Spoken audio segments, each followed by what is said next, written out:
Oke, saya akan menjelaskan tentang menyusun dan menganalisis laporan keuangan bank syariah. Komponen laporan keuangan bank syariah meliputi yang pertama, neraca.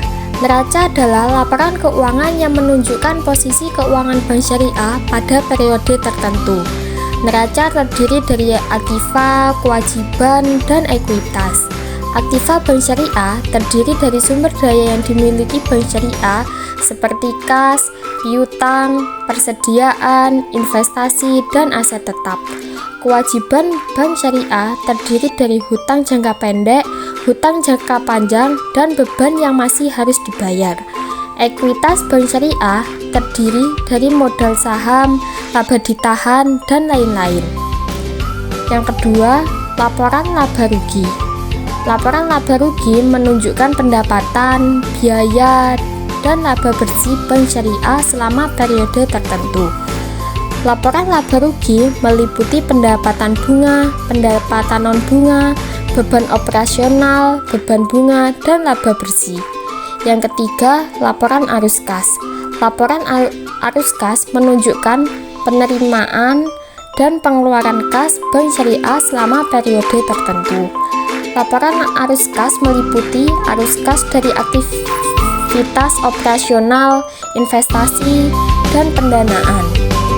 Yang keempat, laporan perubahan ekuitas. Laporan perubahan ekuitas menunjukkan perubahan modal saham dan laba ditahan bank syariah selama periode tertentu. Laporan perubahan ekuitas meliputi modal saham, laba ditahan, dan lain-lain. Teknis penyusunan laporan keuangan bank syariah. Yang pertama, pengumpulan data keuangan dari sumber yang terpercaya. Yang kedua, penerapan prinsip akuntansi syariah.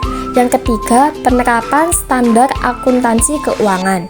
Yang keempat, penerapan peraturan otoritas jasa keuangan atau OJK. Analisis laporan keuangan bank syariah.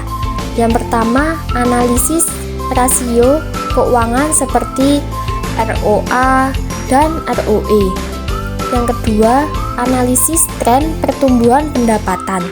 Yang ketiga, analisis kinerja aset dan liabilitas. Yang keempat, analisis profitabilitas.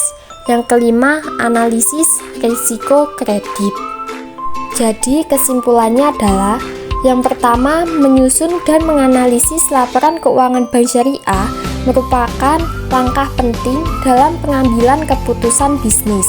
Yang kedua, penerapan prinsip dan standar akuntansi seperti peraturan dari OJK adalah penting bagi bank syariah.